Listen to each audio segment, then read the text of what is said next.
Hello, everyone. My name is Paula Richardson. I'm a nurse practitioner at TN Health Solutions, emphatically known as Top Notch Health Solutions, where we are the premier destination for wellness and aesthetics. So, if anybody knows me, they know I am gut health crazy. Ever since I started my own personal journey from 300 pounds now down to 222, using my gut health, I have taken this by the head and I'm driving it for my clients who are also seeking to use their gut health to find healing opportunities in their own body. Okay. So, tonight is Wellness Wednesday, and we're going to talk about the impact of gut health on breast cancer risk. Yes, let's talk about it. So, we have to start by talking about the gut microbiome. So, what is the gut microbiome? The gut microbiome is a series of trillions of gut bacteria that support our wellness, well being, our metabolic, and digestive processes. Okay. And so we have a trillion of these puppies in there. Okay, guys? We have good gut bacteria and unhealthy gut bacteria that are in our gut. And you're probably asking, why do we need bad gut bacteria in there? Because you want the gut to have a balance. We don't want a sterile gut because if an offending agent comes in, the body won't be able to recognize it. So it's all about balance. Okay. It's all about making sure we have a healthy balance of the healthy gut bacteria and a healthy balance of the bad gut bacteria that all support our immune system, our metabolic processes, our health, and well being. So, the gut microbiome are a community of microorganisms that reside in our digestive system. They play a crucial role in modulating our immune system, okay, and maintaining a healthy balance in our body. So, where does the gut microbiome start? Guess what? It starts in the womb. It starts in mom's womb, okay? It also is influenced by how mom eats. It is influenced by how we're delivered into the world via C-section versus via vaginal birth.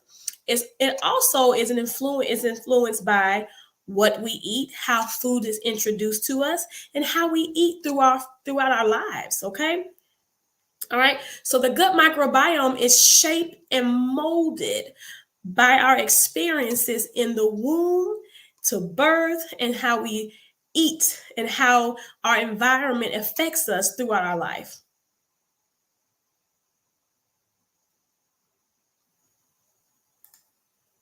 So, the gut microbiome, again, I talked about what the gut microbiome is in a whole, as a whole, right? All right. So, specifically, a subset of bacteria called the estrobolome are responsible for the breakdown of estrogen. Yes, you would have never thought that there are bacteria in the gut that focus specifically on estrogen. Yes. So, basically, these healthy gut bacteria influence the body's metabolism of estrogen. Think about it. So, if we have an unhealthy gut that is imbalanced, that means you don't have enough healthy gut bacteria and you have a high amount of bad bacteria, then you have a risk of having the wrong bacteria that influence how estrogen is metabolized. That means how it's broken down. Okay. So these healthy bacteria help break down estrogen, which is a very important hormone involved in various processes in the body, such as reproductive health, bone health, much more. And for my ladies, it's definitely a risk for breast cancer if we are unable to break down estrogen properly in the gut. Okay. All right. That means that if you don't have the right bacteria to break down estrogen in a healthy way, then you run the risk of having more of that hormone on board, which can increase your risk for estrogen related cancer. Specifically this month, we're talking about breast cancer, okay?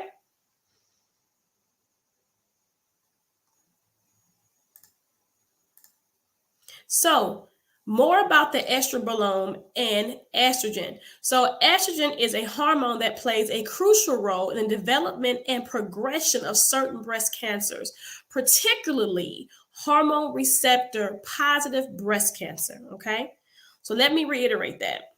So, estrogen is a crucial hormone that plays an impact in certain breast cancers, some more so than others. Okay. So, again, if you have an imbalance in the gut in which the bacteria is unable to break down estrogen properly, that can increase your risk for certain breast cancers. Okay. Also, they are finding that a certain microbiome in the gut has a better outcomes when it comes to certain immunotherapy related to breast cancer. Okay, that means patients who had a certain healthy level of microbiome responded better to immunotherapy than those who did not. So, research suggests that the composition and activity of the estrobolome can influence estrogen metabolism. In response, can impact breast cancer risk and progression. So, yes, the things in our gut, the good and bad balance of bacteria, can have an impact on how estrogen is broken down. So, gut bacteria and estrogen. Let me get a little bit deeper. So, we have certain strains of bacteria that have been found to play a role in estrogen metabolism. So, some of these bacteria produce enzymes that convert estrogen to less harmful forms. Okay. While other gut bacteria can convert estrogen to a more harmful form that we don't want on board, right? The balance between these bacteria can affect estrogen levels and potentially impact breast cancer risk. Okay. So, what is this imbalance really called? So, an imbalance in the gut microbiome, known as dysbiosis, okay, has been associated with various health conditions, a lot of them actually, including cancer. Some studies have shown that harmful bacteria and an overall decrease in the microbial diversity. That means if you don't have a right variety of microbiome, then guess what? It may contribute to inflammation and chronic diseases like breast cancer. Okay.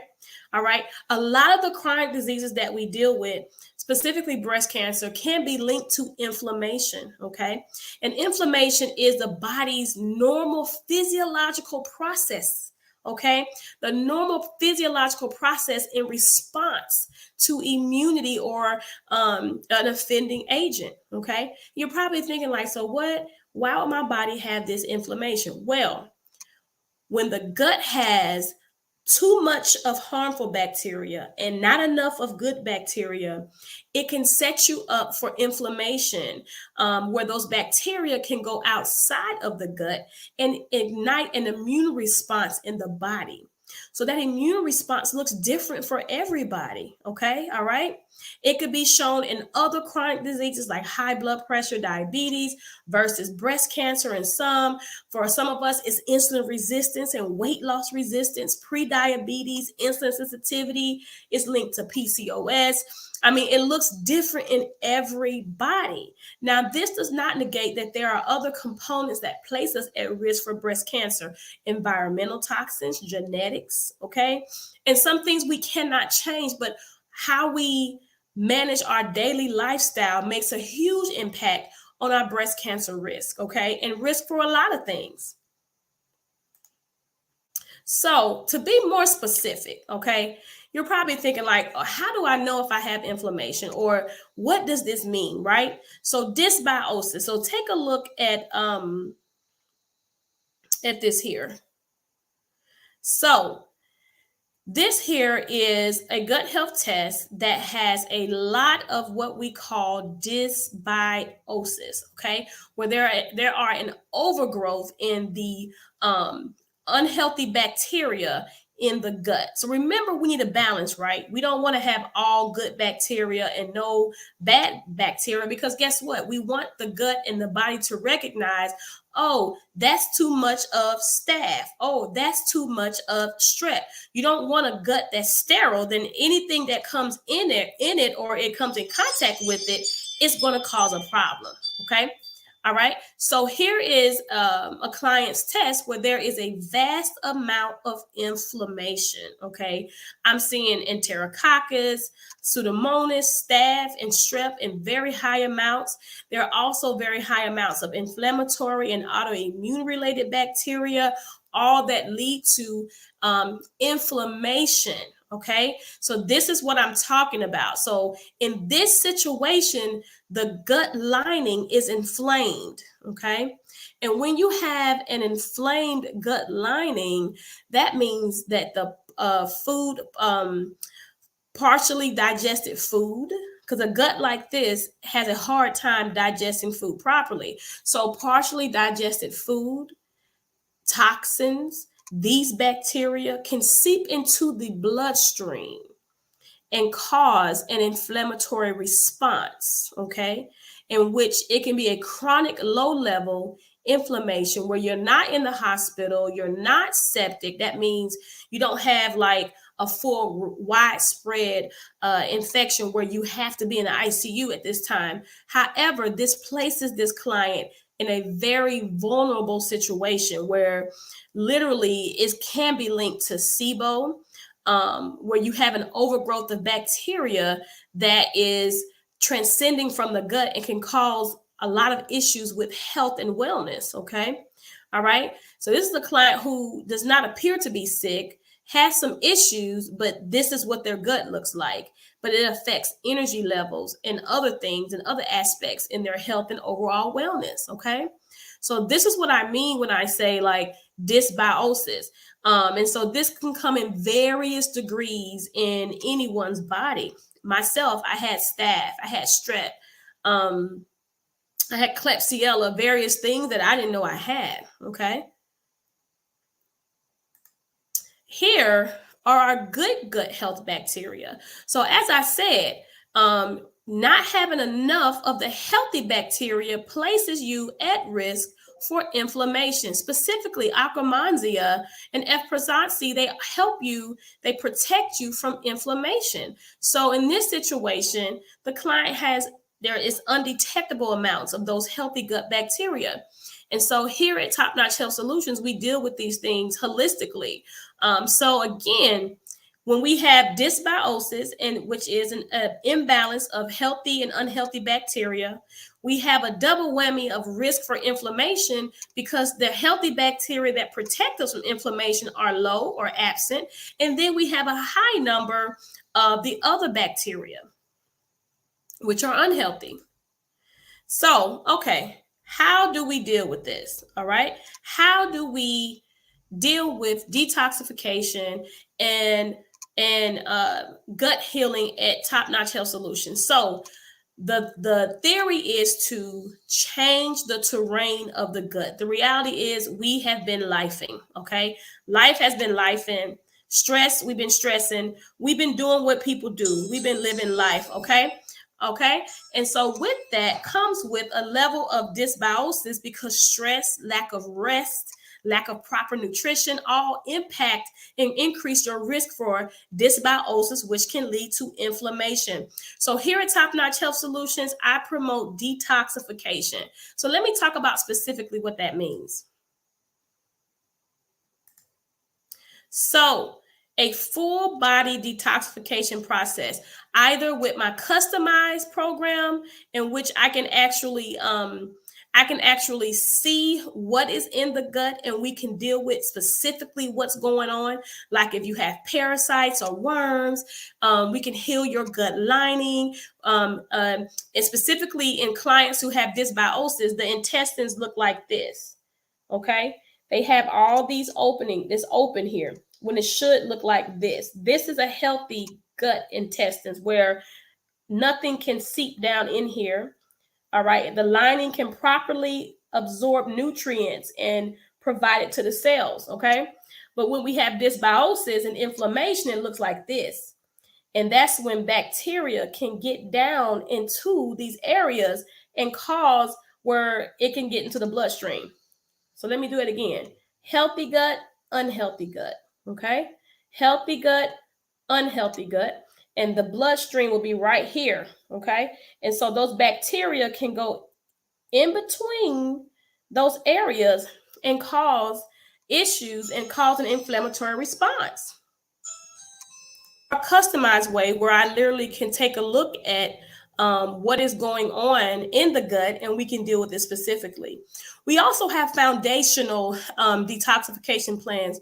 All of this is accessed through our office, where we do give a consultation for our foundational wellness plans too. I want to have an idea what's going on and what your goal is. I can't see exactly what's going on in the gut with our foundational wellness plans, but they have been a great resource for my clients who are not quite ready for customized gut analysis.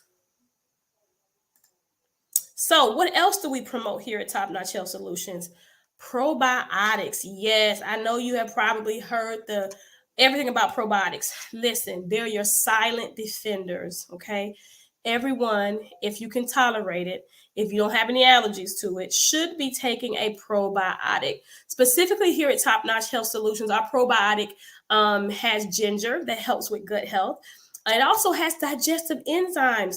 That's a huge issue I'm finding in a lot of my gut analysis tests, is that the lack of proper enzymatic function prevents us from truly benefiting from our food. So my probiotic already has it in there to support to support good gut health, as well as digestive support, as well as ginger for an integrative holistic approach.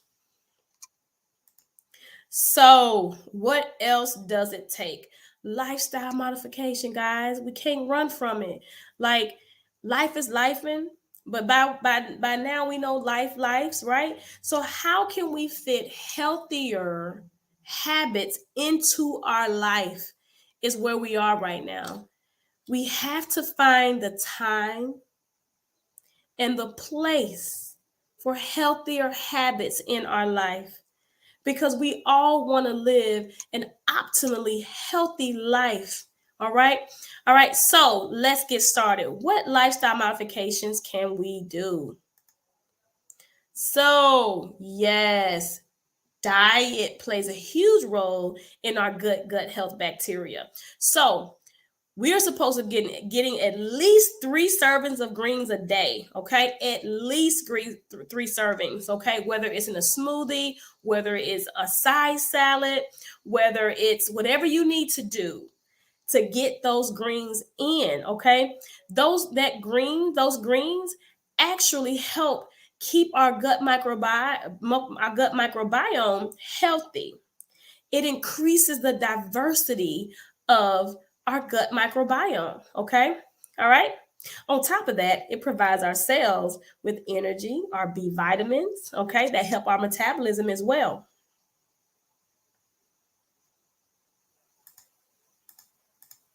Next, fiber.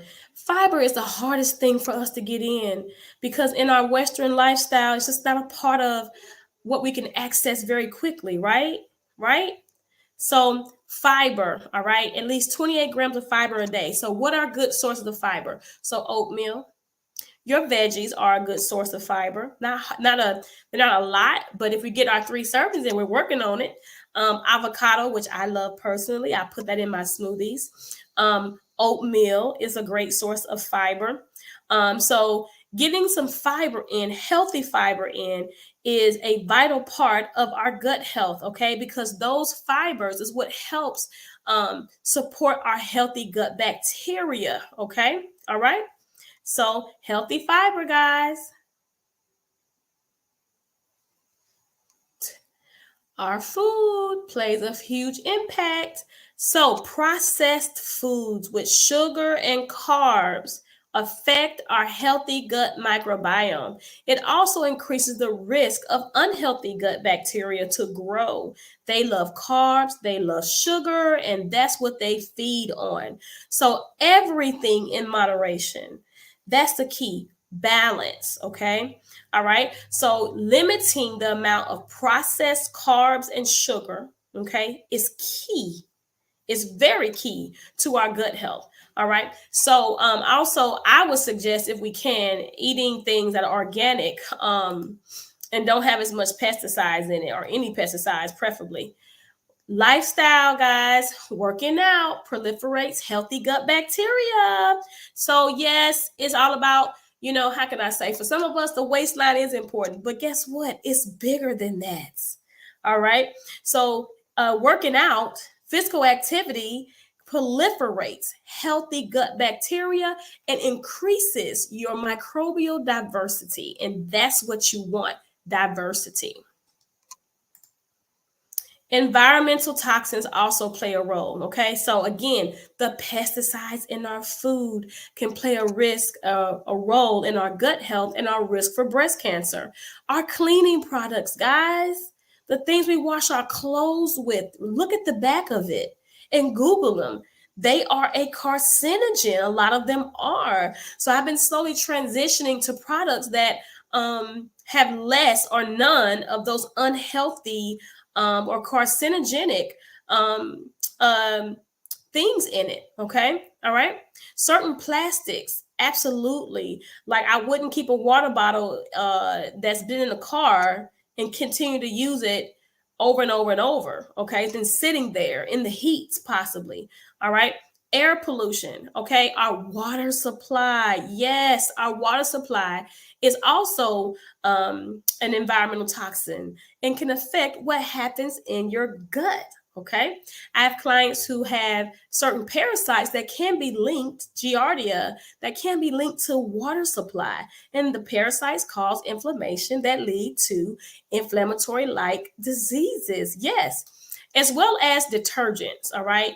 Detergents that we may use to wash our clothes. Our skin is our biggest organ and we absorb things through our skin. Okay. So, environmental toxins also play a risk. Rest and stress. I can't say it enough. Okay. All right. Lack of rest and more stress affects our gut microbiome. In fact, unhealthy gut microbiome bloom in stressful situations. Okay. So, now that we're at the end, almost at the end here, what can we continue to do to screen for breast cancer? Our schedule, our yearly mammograms are based on your risk, all right, your family risk and what your primary care provider suggests. All right. And so we'll get our mammograms and our monthly exams. And men, you're not left out of this. All right. Men can also get breast cancer. So our monthly exams are very important. Okay. As well as our mammograms for my women. So thank you so much for watching the impact of gut health on breast cancer risk. I really appreciate your time. Subscribe to my YouTube channel, TN Health Solutions.